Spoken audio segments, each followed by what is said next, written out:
지난 시간 우리는 로마에 있는 26명의 교인들에게 문안을 하고 나서 오늘은 바울과 함께하고 있는 고린도 교회 성도들 8명의 이름을 소개하고 있습니다.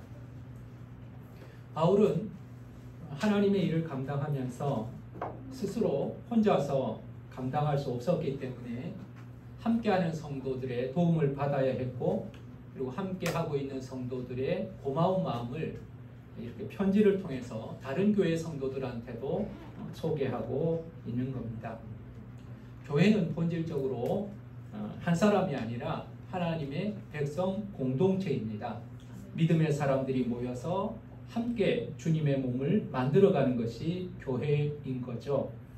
여러분, 그러므로 나는 혼자서 신앙생활 잘할 수 있다고 생각하는 사람, 나는 사람들에게 상처를 많이 받았기 때문에 혼자서 하나님을 믿겠다는 사람들이 적지 않지만, 그러한 신앙은 온전하게 세워지는 신앙, 하나님을 기쁘게 하는 신앙이 되기 힘듭니다.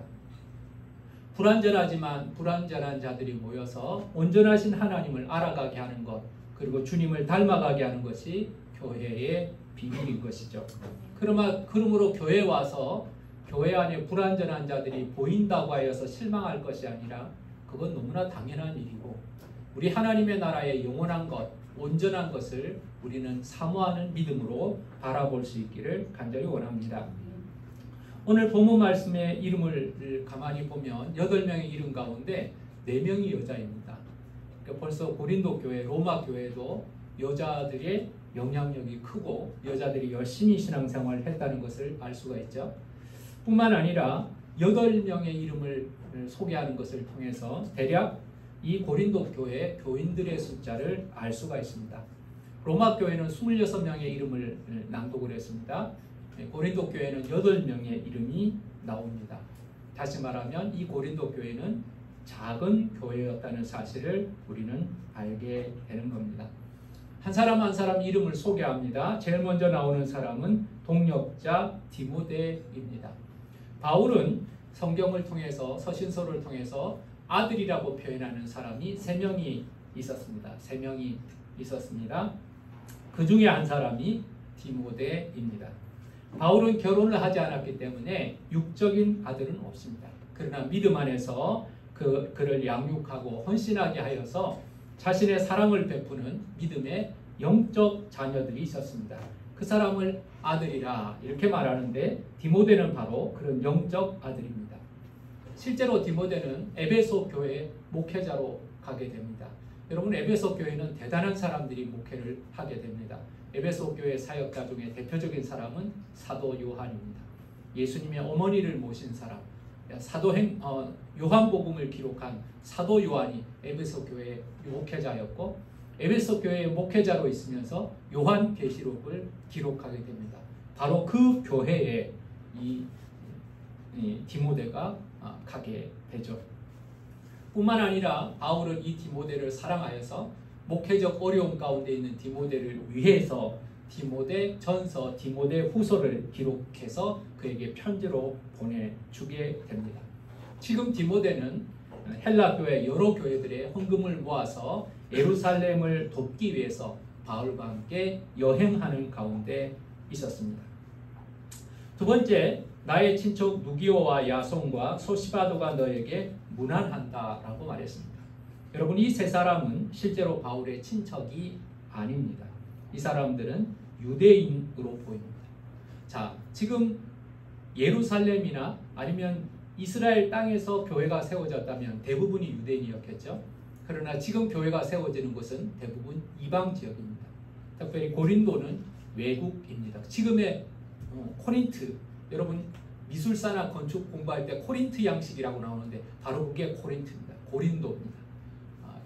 그리스의 2번째 정도 큰 도시, 이곳에 교회가 세워졌는데 그곳에도 유대인 신자들이 있었던 겁니다. 고린도 교회는 이방인만 있는 교회가 아니라 유대인도 함께 있는 교회였습니다. 함께 예배하는 교회였습니다. 이 사람들의 이름은 사도행전 13장에도 나오는 것으로 봐서 고린도 교회의 소중한 일꾼이었습니다. 뿐만 아니라 더디오라는 사람을 소개하게 됩니다. 이 더디오라는 사람은 바울의 편지를 받아 적고 있는 사람입니다. 우리는 이것을 통해서 바울이 글을 읽고 쓸 수 없는 형편에 있다는 것을 알게 됩니다. 바울이 무식해서 글을 몰랐을까요? 글을 읽을 줄 모르고 쓸 줄을 모르는 사람일까요? 그렇지 않습니다. 바울은 공부를 많이 한 사람입니다. 그는 읽고 쓰는 것에 아주 능한 사람입니다. 그러나 지금 바울이 직접 편지를 쓸 수 없다는 것은 무엇을 말합니까? 그의 건강이 나빠져 있다는 것을 말합니다. 우리는 바울이 다메섹 도상에서 눈이 멀었던 사건을 기억합니다. 그 사흘간의 어려움 때문인지는 모르지만 바울은 평생 살아가는 동안 약점을 가지고 있었습니다. 육신의 약점을 가지고 있었습니다. 아마도 앞을 잘 보지 못하고 글을 읽고 쓰는데 어려움이 있었던 것 같습니다.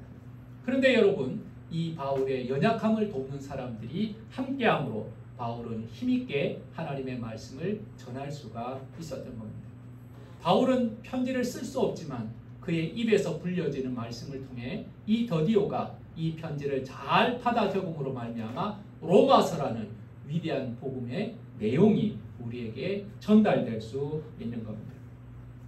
여러분, 우리에게 연약함이 있다고 낙심하지 마시기를 바랍니다. 나의 연약함을 통해서 하나님의 강함을 드러낼 수 있다면 나의 연약함은 나의 자랑이라고 바울은 고백합니다. 우리가 좀 미련하다고 낙심하지 마시기 바랍니다. 우리의 미련함을 통해서 하나님의 지혜가 드러날 수 있다면 나의 미련함은 하나님의 도구가 될 수 있는 것입니다. 여러분, 약한 것을 볼 때 조롱하지 마시기 바랍니다. 여러분, 지도자가 연약해 보이면 그건 여러분이 도와주라는 뜻이지 욕하고 비난하라는 뜻이 아닌 것입니다. 바울은 자신이 머물면서 자신의 식사를 도와주고 있는 가이오도 소개하고 있습니다. 성경에 가이오라는 사람이 여러 명 나오기 때문에 다른 가이오와 같은 가이오인지는 분명하지 않지만 중요한 사실은 이 가이오의 집에서 음식을 제공받고 그 집에서 모여서 예배를 드리는 교회의 역할을 감당하고 있는 겁니다. 여러분, 선지자의 이름으로 선지자 한 사람을 대접하면 선지자의 복을 받는다는 말씀이 있습니다. 냉수 한 잔을 대접하는 것, 어린아이에게 물 한 잔을 대접하는 것조차도 주님께서 잊지 아니하시겠다고 말씀하십니다. 여러분, 기억하십시오. 내가 대접하면 누군가 나한테 대접할 것이다. 주님 그렇게 말씀하지 않았습니다. 우리가 대접을 하면 우리가 대접한 것을 하나님이 기억하시겠다고 말씀하셨지, 네가 행하는 대로 내가 갚아줄게, 네가 착하게 사람들 빵을 사주면 너도 빵 얻어먹을 것, 주님은 그렇게 말씀하시지 않았습니다. 여러분, 가난한 교회에 어려운 가운데서 이 바울의 식사를 감당하고 가난한 자들, 그 연약한 교회를 섬기는 이 가이오와 같은 믿음의 사람이 참으로 귀한 것이죠. 또한 오늘 본문에 보면 이 성의 제무 에라스도와 형제 구아도에게도 문안한다라고 말합니다. 이 교회는 당시 가난한 사람들, 여자들이 많은 교회였어요. 그런데 이 고린도의 관원들도 이 교회 가운데 들어와 있습니다. 이 사람들은 그 지역의 엘리트들이고 권력자들인데 그들이 복음을 듣게 되고 그래서 이 교회 안에 들어와서 가난한 사람, 여자들과 함께 하나님의 나라를 이루어가고 있는 것을 우리는 볼 수가 있습니다. 이렇게 대략 18명의 사람의 이름이 소개되고 있습니다. 여러분, 여러분의 이름도 하나님께 또 믿음의 사람들에게 기억되는 사람들이 되기를 바랍니다. 근데 여러분, 이 본문을 읽으면서 궁금한 것이 하나 생겨야 하는데, 그 내용은 바로 우리가 읽었던 17절 말씀부터 나오는 분쟁하는 자들, 분쟁을 일으키는 자들, 거치게 하는 자들의 이름은 기록되지 않았다는 것. 여러분, 바울은 분명히 거치게 하는 자들, 걸림돌이 되는 자들, 분쟁을 일으키는 사람들이 너희 교회도 있고 우리 교회도 있고 어디나 있다고 말을 했습니다. 근데 이 사람들 이름을 몰랐을까요? 왜 몰랐겠어요? 알죠. 그러나 여러분, 이 사람들의 이름은 기록하지 않습니다.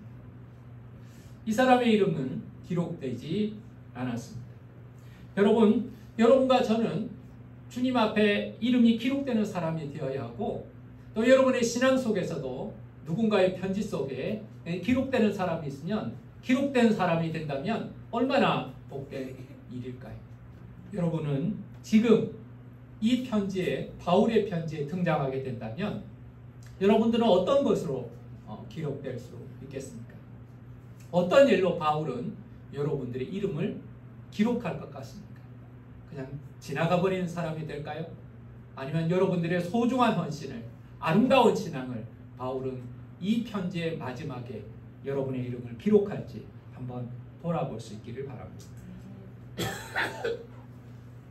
이제 바울은 마지막 인사를 하고 있습니다.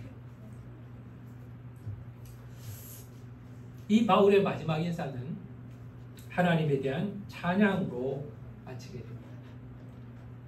특별히 바울은 이 로마서의 마지막 인사를 통해서 로마서의 중심되는 주제를 다시 한번 정리하고 있습니다. 그 내용은 복음에 관한 것이었습니다. 여러분,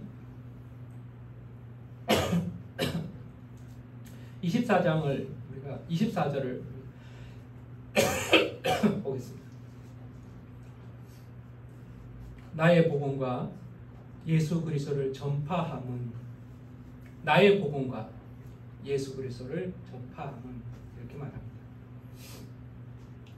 자, 내가 나의 복음과 예수 그리스도를 전파한다라는 것은 내가 전하는 복음은 예수 그리스도다, 이렇게 이해를 하면 됩니다. 나의 복음, 즉 예수 그리스도를 전파함은, 이렇게 쓴 내용이라고 볼 수가 있습니다. 다시 말하면 복음이 예수 그리스도이고 예수 그리스도가 복음이라는 것입니다. 굿뉴스. 자, 우리에게 복음이 예수 그리스도라는 겁니다. 사람들은 복음을 각각 다르게 듣습니다. 배가 고픈 사람에게는 보리떡 5개, 물고기 2마리가 복음입니다. 병든 사람에게는 고침을 받았다는 소식, 치료할 수 있다는 목소리가 복음입니다. 여러분, 죄인들에게는 죄사함, 용서받았다는 것이 복음입니다. 그런 의미에서 예수가 복음입니다. 여러분, 우리 신앙에는 복음이 있어야 하고 그 복음은 바로 예수 그리스도가 되어야 합니다. 여러분의 신앙의 중심에는 기적이나 능력이나 축복이나 은혜나 사랑이 아니라 그 중심에는 예수가 있어야 합니다. 예수가 복음이고 복음이 예수이고 여러분 신앙의 중심이 되시기를 간절히 원합니다. 예수가 중심인지 예수가 중심이 아닌지는 여러분이 잘 알고 있습니다. 여러분의 신앙의 중심이 예수라면 예수님을 생각할 것이고, 여러분의 신앙의 중심이 예수라면 예수님을 의식하여 결정할 것이고, 여러분의 신앙의 중심이 예수라면 여러분들은 말하는 가운데 예수를 감출 수가 없을 것입니다. 다른 이야기를 하다가도, 어떤 생각을 하더라도, 어떤 결정을 하더라도 거기에 예수가 간섭하실 것입니다. 만약 그렇지 않다면 내 삶의 중심은 예수가 아닙니다.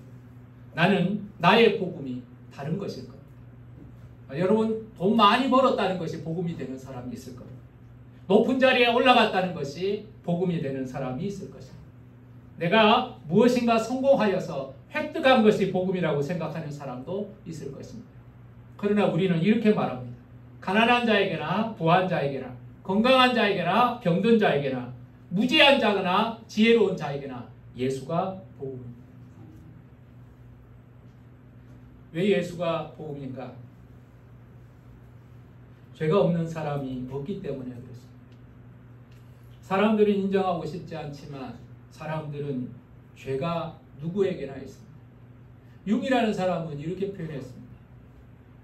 선한 사람과 악한 사람은 종이 한 장 차이다. 선한 사람은 자신의 속에서 솟아나오는 악한 욕망을 인내하는 사람이 선한 사람입니다.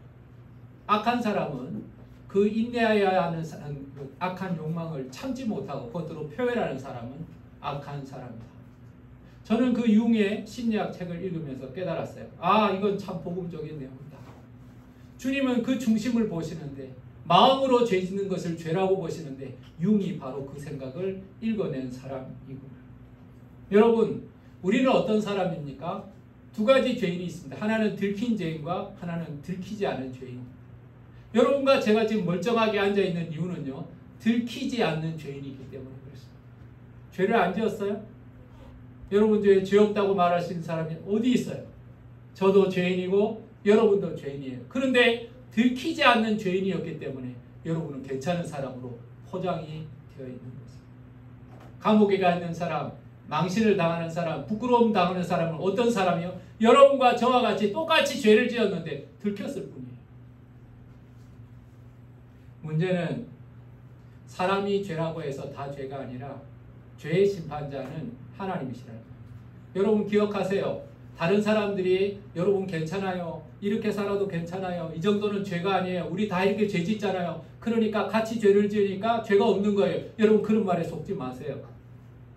사람들이요, 횡단보도를 건너갈 때 빨간불일 때요, 한 사람도 안 건너가고 가만히 있으면 아무도 안 나가요.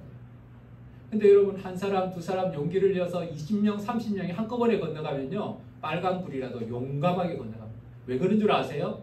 군중의식이 있기 때문에 그래요. 집단의식이 있기 때문에 그래요. 사람들은 죄를 같이 지을 때는 죄에 대한 각성을 별로 안 해요. 미국에 가끔 보면 떼강도들 있잖아요. 폭동 일으키는 사람 있잖아요. 30명, 40명, 100명, 200명, 400명 그 사람들이 죄의식이 있는 줄 아세요? 전혀 없어요. 재밌는 놀이나 파티하는 거라고 생각할 거예요.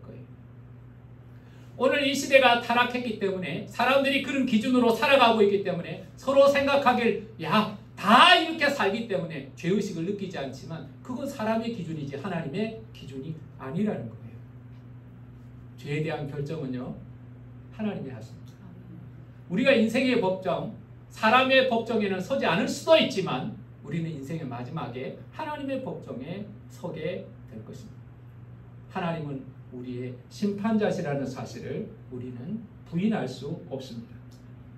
어떤 사람은 이렇게 말할 수도 있습니다. 아, 나는 하나님을 믿지 않습니다. 그러므로 나는 하나님의 법정에 서지 않겠습니다. 나는 하나님을 사랑하지 않습니다. 그러므로 나는 하나님 앞에 심판받지 않겠습니다. 라고 말할 수 있을 것입니다. 그러나 그건 자신의 생각일 뿐입니다. 하나님은 창조자시고요. 하나님은 주관자이시고요. 하나님은 심판자이시기 때문에 우리 모든 자들을, 모든 백성들을 하나님을 알건 하나님을 모르건 간에 하나님의 보좌 앞에서 심판하실 것입니다.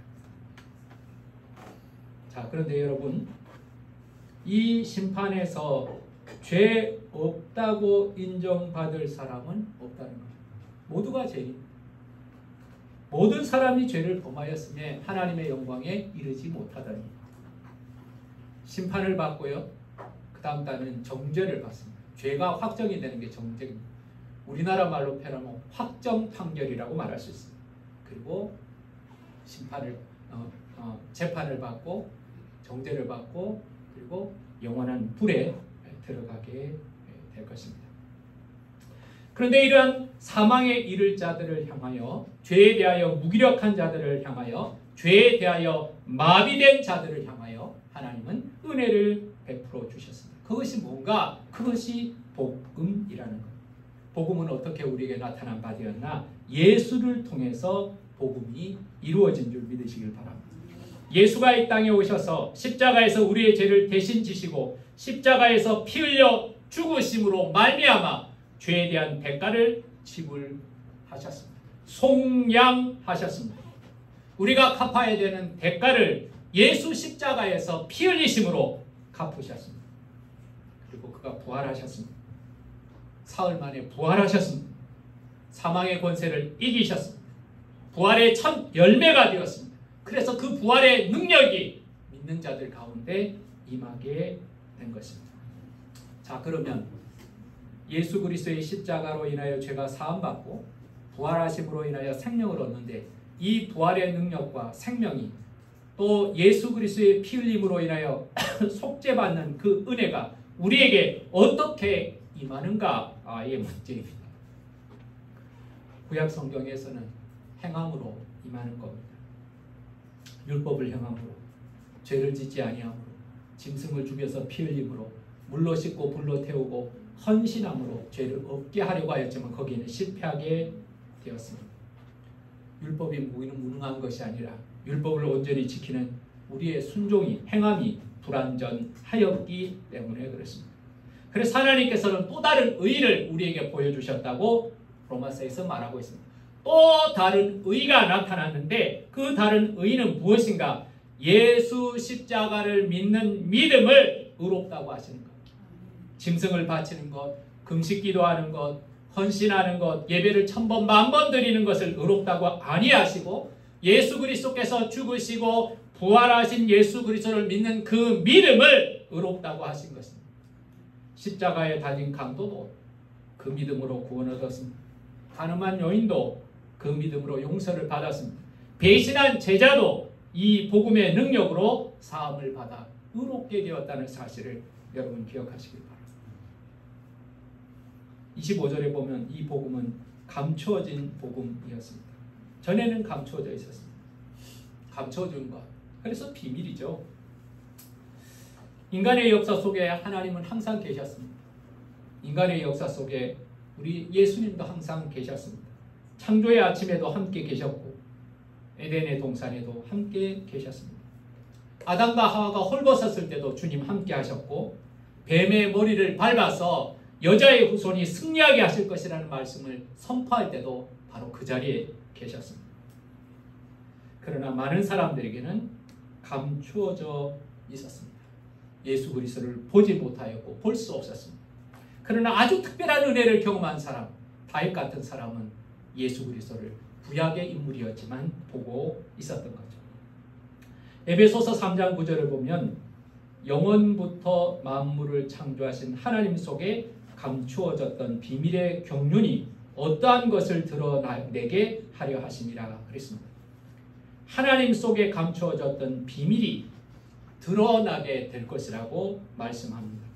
자, 26절을 한번 읽어보겠습니까? 26절을 우리 다시 한번 읽어보겠습니다. 시작. 이제는 나타나신 바 되었으며 영원하신 하나님의 명을 따라 선지자들의 글로 말미암아 모든 민족이 믿어 순종하게 하시려고 알게 하신 바 그 신비의 계시를 따라 이루신 것이니 이 복음으로 너희를 능히 견고하게 하시되. 네. 자, 26절은 이제 나타난 바 되었다 이렇게 말합니다. 이제 나타난 바 되었다. 제일 첫 번째는 하나님의 명을 따라 선지자들의 글로 말미암아 그 신비를 계시하였다 이렇게 말합니다. 여러분 26절은 짧고 좀 긴 구절인데 한 절 치고는 그 내용이 중문으로 되었어요. 계속 꼬리를 물고 기록되었기 때문에 그냥 읽어서는 이해가 잘 안 돼요. 적어도 로마서 복음을 다 이해한 사람이 이 구절을 보면 딱 이해가 되는데 그렇지 않고 복음에 대한 이해가 없이 이 구절만 읽으면 이게 무슨 말이야? 이게 무슨 말이야? 왜 두 가지, 세 가지 내용이 계속 꼬여서 나오지? 라고 생각할 것입니다. 첫 번째 여러분, 감추어졌다가 나타내신 바 되었다고 말합니다. 선지자들을 통해서 계시하였습니다. 그 신비의 내용을 계시하였습니다. 여러분 우리가 잘 아는 이사야서 53장 2절부터 제가 봉독하겠습니다. 그는 조 앞에 자라나기를 연한 순 같고 마른 땅에서 나온 뿌리 같아서 고운 모양도 없고 풍채도 없은즉 우리가 보기에 흠모할 만한 아름다운 것이 없도다. 그는 멸시를 받아 사람에게 버림받았고 강고를 많이 겪었으며 질고를 아는 자라 마치 사람들이 그에게서 얼굴을 가리는 것 같이 멸시를 당하였고 우리도 그를 귀히 여기지 아니하였도다. 그는 실로 우리의 질고를 지고 우리의 슬픔을 당하였거늘 우리는 생각하기를 그는 징벌을 받아 하나님께 맞으며 고난을 당한다 하였노라. 그가 찔림은 우리의 허물 때문이요 그가 상함은 우리의 죄악 때문이라. 그가 징계를 받음으로 우리는 평화를 누리고 그가 채찍에 맞음으로 우리는 나음을 받았도다. 우리는 다 양 같아서 그릇 행하여 각기 제 길로 갔거늘 여호와께서는 우리 모두의 죄악을 그에게 담당시키셨도다. 여러분 구약 성경을 읽다 보면 구약 선지자들은 하나님의 계시 가운데서 알건 알기 못하건 간에 예수 그리스도 하나님의 비밀에 대해서 예언하기 시작했다는 겁니다. 그래서 구약 성경을 한마디로 표현하면 예수가 오셔야 합니다. 예수가 오셔야 하는 이유를 기록하고 있는 것이 구약 성경입니다. 그리고 구약의 선지자들을 통해서 그 아들이 오실 것을, 메시아가 오실 것을 증언하고 계신 것입니다. 그런데 나타나셨다고 말씀하고 있습니다. 이제는 나타나셨다. 자, 어떻게 나타나셨나? 예수님이 오시고 교회가 세워지고 그들이 기록한 것이 읽어짐으로 인하여 나타나게 되었습니다. 누가복음 24장 44절 말씀을 제가 봉독하겠습니다. 또 이르시되 내가 너희와 함께 있을 때 너희에게 말한 바 곧 모세의 율법과 선지자들의 글과 시편에 나를 가리켜 기록된 모든 것이 이루어져야 하리라 한 말이 이것이라 하시고. 여러분, 예수님께서는 말씀하셨습니다. 모세의 율법, 선지자의 글, 시편에 나를 가리켜 기록한 것이 있다는 거예요. 이거 누구한테 한 이야기하니까 엠마오로 가는 제자들한테 한 거예요. 엠마오로 가는 제자들이요, 예수를 만났지만, 예수를 알았지만 예수 그리스도의 비밀을 깨닫지 못하여서, 그 부활의 비밀을 깨닫지 못하여서, 십자가의 비밀을 깨닫지 못하여서 실망하고 떠나갈 때 예수 그리스도께서 이 구약에 예언된 말씀이 나를 통해서 이루어진 것이고, 내가 메시아인 것이고, 내가 부활한 것이고, 내가 죄로 인하여서 십자가에 못 박혔다는 사실을 증거함으로 말미암아서 하나님의 계획이 드러난 것이고, 하나님의 비밀이 예수 그리스도를 통해서 드러난 것이라는 것. 목수의 아들로 나타나셨습니다. 나사렛 예수로 나타나셨습니다. 하나님의 비밀이 인간의 몸을 입으신 예수로 나타난 것입니다. 언어라는 것은요, 문자와 말로 이루어졌죠. 근데 말은 할 수 있지만 문자를 이해하지 못하는 경우도 있습니다. 저는 이집트에 한번 가보고 싶은 생각이 있는데요. 이집트에 가고 싶은 생각이 든 것은 예수님이 어릴 때 계셨던 곳이고, 이스라엘 백성들이 출발한 곳이 거기고, 그리고 이스라엘 백성들이 예루살렘에서 쫓겨나고 이스라엘에서 쫓겨나서 제일 많이 피난을 간 데가 이집트입니다. 그래서 이집트에 가서 성전을 다시 두 번이나 성전을 다시 이집트에 세우게 되는 일이죠. 근데 이집트에 보면 참 신기한 것이 많이 있지만, 저는 상형 문자를 보면 참 신기합니다. 이게 그림 같은데 글이라는 거예요. 그 그림을 보면 언어의 내용이 있다는 거예요. 근데 그걸 읽을 수 있는 사람은요, 그걸 읽더라고요. 읽어내요. 근데 읽을 능력이 없는 저와 여러분 같은 사람은요, 거기에 있으면 이거 그림이지 글이 아닌 거죠. 우리에게는 비밀이 열려지지를 못한 것입니다. 예수 그리스도도 비밀입니다. 복음도 하나님의 비밀입니다. 그러면 어떤 사람에게 이 비밀이 알려졌는가? 은혜를 입은 사람들에게 비밀이 알려진 거예요. 동방의 박사들에게 비밀이 알려졌습니다. 성전에서 주님 오시는 것을 사모하던 안나와 시므온은 난지 8일 된 예수를 보는 믿음의 눈이 열렸습니다. 예수님의 제자들은 예수님 메시아로 보였습니다. 그들은 은혜의 눈이 열린 사람입니다. 말씀이 예언되었다가 이제 말씀이 육신이 된 것이 그들에게는 보여진 것입니다. 저와 여러분에게도 믿음으로 예수 그리스도가 하나님의 비밀이시니 믿어지기를 예수 이름으로 축원합니다. 그러면 왜 나타나셨는가? 왜 하나님의 말씀이 육신이 되었는가? 오늘 본 말씀에 보면 26절에 모든 민족이 믿어 순종하게 하시려고 라고 말씀하고 있습니다. 모든 민족이 믿어 순종하게 하시려고. 여러분, 모든 민족이 믿어 순종하게 하시려고 예수가 나타나신 겁니다. 이스라엘 백성만을 구원하기 위해서는 예수님이 다시 오실 필요가 없습니다. 이스라엘 백성들은 언약이 있습니다. 그들에게는 예배가 있어요. 그리고 성전이 있습니다. 그러면 그 안에서 하나님을 알아가는 신앙을 가지고 있었죠. 그러나 그들이 가지고 있는 것은 우리만 구원받는다 했습니다. 우리만 하나님을 믿는다 했습니다. 그래서 복음은 이방에 넘어가지 않았습니다. 이방은 어두운 가운데 있었고, 유대인들은 그 하나님의 말씀을 붙잡고 성전을 붙잡고 우리는 하나님의 백성이라는 착각에 빠져 있었던 겁니다. 자, 그런데 예수 그리스도께서 오심으로 하나님의 복음이 우리 가운데 그 비밀이 열려짐으로 말미암아서 이제는 이방인들 가운데도 복음이 들어가게 된 겁니다. 복음은 이스라엘만의 복음이 아니라 이방인을 위한 복음입니다. 이방인만을 위한 복음일 뿐만 아니라 물론 이스라엘을 위한 복음입니다. 우리가 참감람나무 비유를 기억하십니까? 참감람나무 비유. 하나님께서는 참감람나무의 가지를 얼마간 잘라버리고 그리고 거기다가 돌감람나무를 접으십니다. 이 돌감람나무를 참감람나무에 접붙이는 이유는 이 돌감람나무에게서 참감람나무의 열매를 맺게 하시기 위함이라는 겁니다. 여러분, 이것이 이방인을 향하여 복음을 주시는 하나님의 은혜의 목적이라는 겁니다.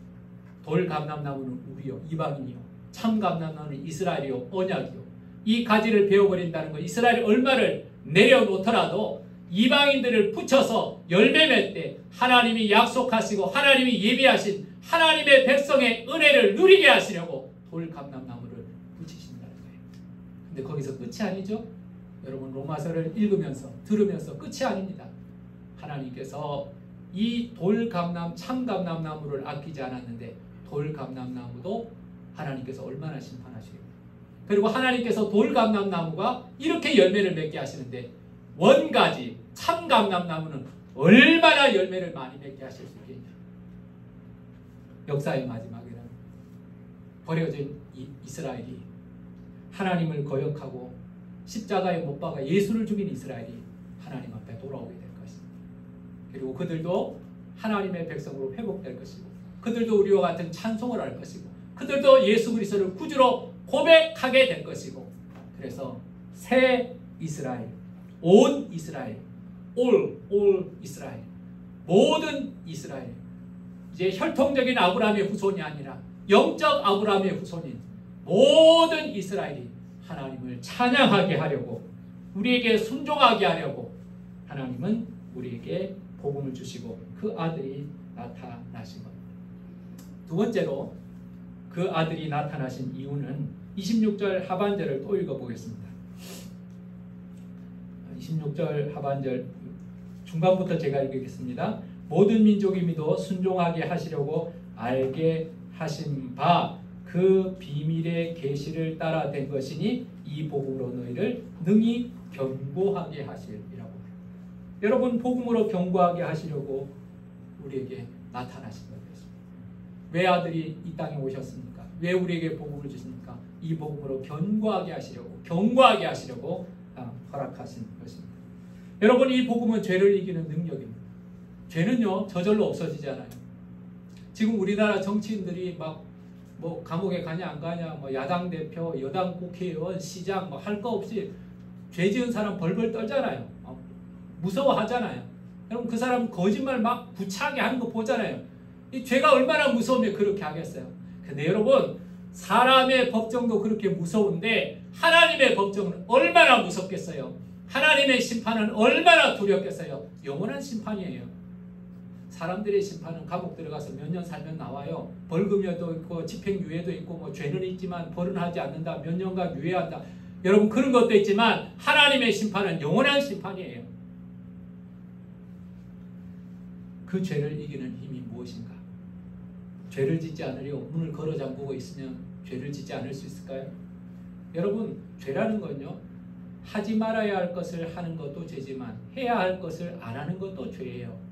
그런 의미에서 문 걸어 잠그고 나는 사람을 안 만나고 사람을 괴롭히지 않고 나는 혼자서 조용히 있겠다? 그렇다고 죄를 안 지을 줄 아세요?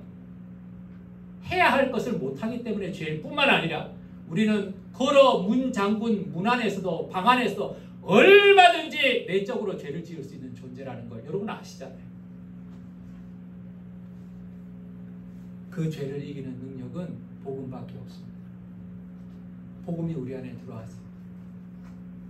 예수 십자가 보혈의 능력을 경험하고 구원하신 하나님의 은혜에 감격할 때 우리는 죄를 이기는 자가 될 것입니다.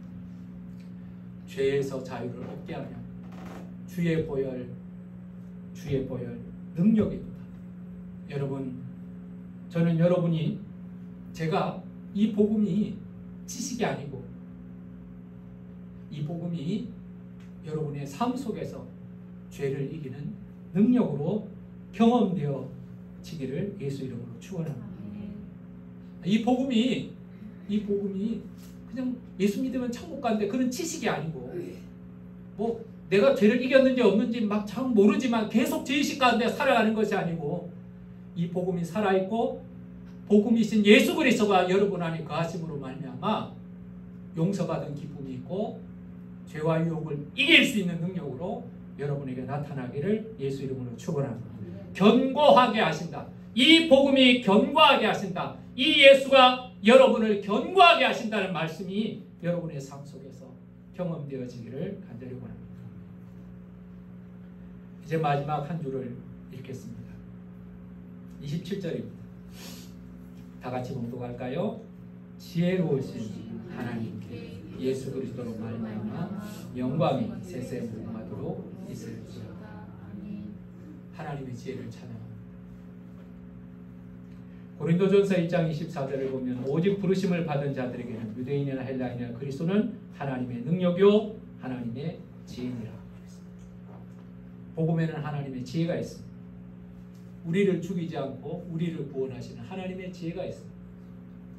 세상은 알지 못하지만 하나님이 감춰놓으신 지혜를 통해서 하나님은 그 백성들을 구원할 것이고 하나님은 심판하실 것이고 영원히 통치하실 것입니다.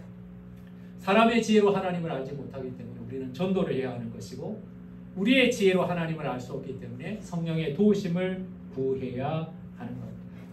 예수 그리스도로 말미암아 영광이 있게 될 것을 찬양하고 있습니다. 사랑 여러분, 우리는 하나님의 비밀을 아는 자가 되어야 합니다.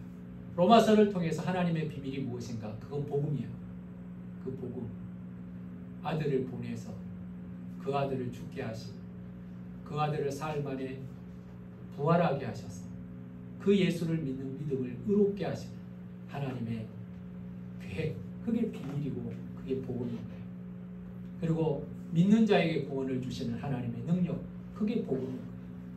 유대인이건 이방인이건 남자건 여자건 죄를 10번 지었던 100번 지었던 1번 지었던 예수를 믿는 자에게 믿는 믿음으로 말미암아 구원을 주신 하나님의 능력이 우리에게 주신 복음이라는 비밀인 거예요.